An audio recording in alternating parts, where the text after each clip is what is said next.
Hi, this is Let Your Money Grow, and in this video we're going to talk about drawdowns. What is a drawdown?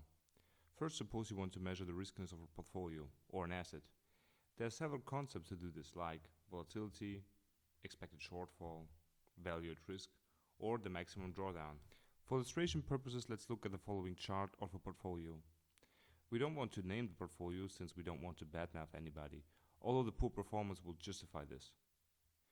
We immediately recognize a distinctive peak around $75 as well as the valley around $5. The difference between these values is called the maximum drawdown, since it is the largest of all possible differences between a high and a low for this portfolio. This is an absolute figure, and of course it makes sense to scale it by the value of the high in order to get the drawdown as a percentage of this high. So the maximum drawdown then is the ratio of the all-time high and the difference between the all-time high and the all-time low. The question is now, why do drawdowns matter after all? The magnitude of drawdowns that have occurred so far tell you a lot about your or another portfolio. The point is that the recuperation from a severe loss, aka drawdown, costs a lot of time. For instance, look at the previous chart.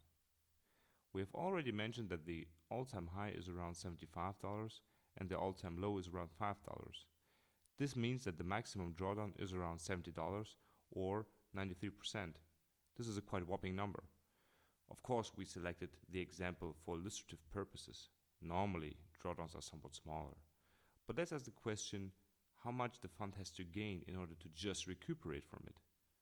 It would take a massive 15-fold increase to accomplish this. This is a pretty desperate figure. Now let's go a step further and ask how long would it actually take to recuperate from such a loss. Let's assume that the fund has accumulated annual growth rate of 15%, which is quite a nice number. Only few funds manage to achieve such a result. It would take a staggering 19 years to do this.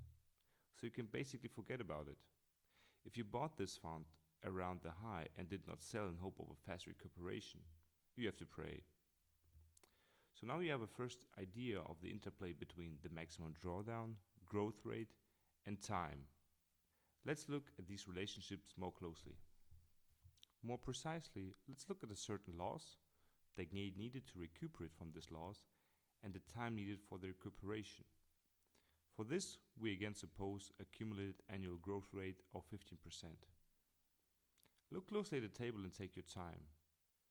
Look especially in the 20% to 50% area and look at the time needed to recuperate from this. Here you see that by losing more than 20%, a recuperation is not very likely. So the lesson to learn here is control the drawdowns.